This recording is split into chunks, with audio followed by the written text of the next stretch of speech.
जब आप भिक्षावृत्ति करके अपना भरण पोषण करते हैं और वही भगवान को भोग लगाते हैं, चार लोगों से मांग करके ही अपना, ये उनके लिए ऋषि महर्षियों ने ये व्यवस्था बनाई। जो बड़े घराने के लोग हैं वो झुकना नहीं जानते हैं और भगवान का बोध करना चाहते, भगवान कृपा की शक्ति का बोध करना चाहते हैं, भक्ति को जानना चाहते हैं, शक्ति को जानना चाहते हैं, तो फिर गुरु आचार्यगण आपको झुकना सिखाते हैं। कैसे शक्ति प्राप्त होती है?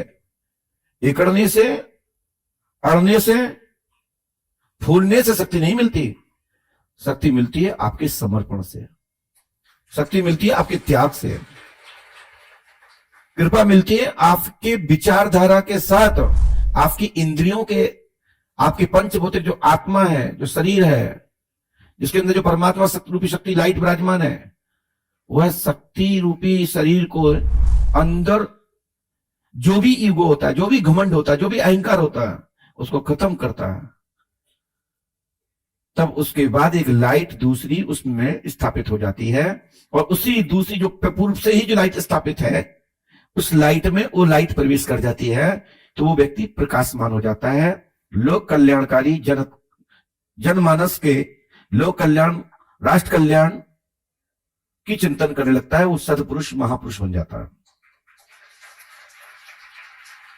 ये शब्दों का मैं इसलिए चयन किया है। एक सज्जन ने मुझे व्हाट्सएप पे लिखा कि गुरुदेव, वाल्मीकि डाकू थे, लूट लिया करते थे, वो त्रिकालदर्शी कैसे बने? वो तो डाकू थे, भगवान उनको डाकू को कैसे मिल गए? जो मैं बता रहा हूं इसी प्रकार से मिले। पहले जो भी मानव होता है, उसको जब रास्ता नहीं मिलता, उसका आभा मंडल अच्छा नहीं होता, तो वो व्यक्ति भटका हुआ होता है। वो मानव भटका हुआ होता है, चाहे वो बेटा हो, बेटी हो, बहन हो, भाई हो, कोई भी हो। यदि उसका आभा मंडल अच्छा नहीं है तो उसकी दिशा भी ठीक नहीं होती है। जिसका आभा मंडल अच्छा होता है, जिसके दोस्त मित्र अच्छे होते हैं, जिनके घर के संस्कार अच्छे होते हैं, उनके घर में संस्कार प्रकट होते हैं, संस्कार में वृद्धि होती है और संस्कार रूपी महापुरुष व शक्तिमान उस घर में प्रकट होता है। बड़े बड़े राजाओं के यहां जो राक्षस प्रवृत्ति के थे, वो नारायण ईश्वर को, ब्रह्म को नहीं मानते, लेकिन उनकी संतानें ने उनकी मां के विचार के आधार पर, उनकी सोच के आधार पर वो उत्पन्न हुआ और वो ईश्वर का भक्त बना, नारायण का भक्त बना। आप सभी लोग जानते हैं, प्रहलाद की कथा सुनते होंगे, तो राक्षसों के घर में भी भगवान रूप का भक्त प्रकट हो सकता है। तो यदि वो भक्त मजबूत है तो पूरी प्रवृत्ति को बदल सकता है, वहां की पूरी व्यवस्था को बदल सकता है। ऐसे ही कोई भक्त भटका हुआ है और दूसरा सदपुरुष उसके संपर्क में आता है, तो निश्चित ही है 99% वो भटका हुआ पुरुष, वो भटका हुआ मानव सदमार्ग पे आ जाता है। तो वही वाल्मीकि जी महाराज प्रचेता के पुत्र हैं। उनको ना मालूम कितने लोग अपनी किसी भी समाज से जोड़ने लगते हैं।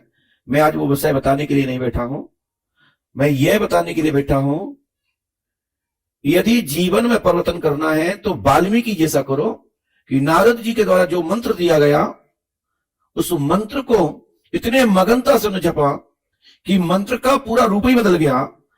राम मंत्र दिया गया और राम की जगह पे मरा मरा शब्द का प्रयोग होने लगा, वो महामंत्र बन गया और वो त्रिकालदर्शी हो गए।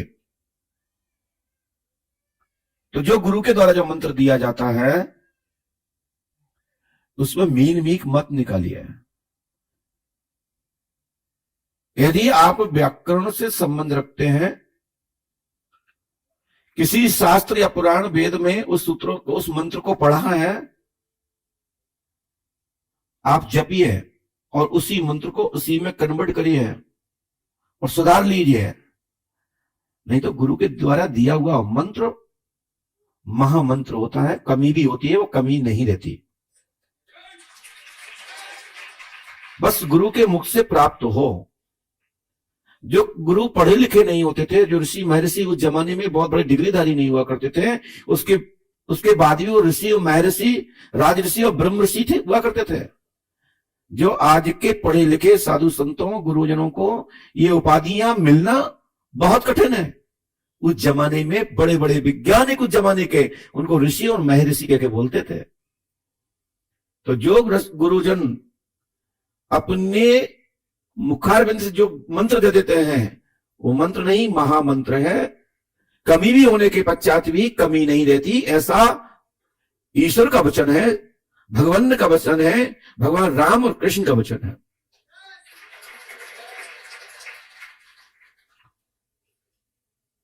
संत के कहने मात्र से भगवान ने के भी कई नियमों को परिवर्तन, संतों की बात खाली नहीं जाती। परमात्मा अपनी बात को भला ही बैक कर सकता है, लेकिन संत के वाक्य को फलीभूत कराता है। बस वह संत होना चाहिए, तब वह बात सिद्ध होती है।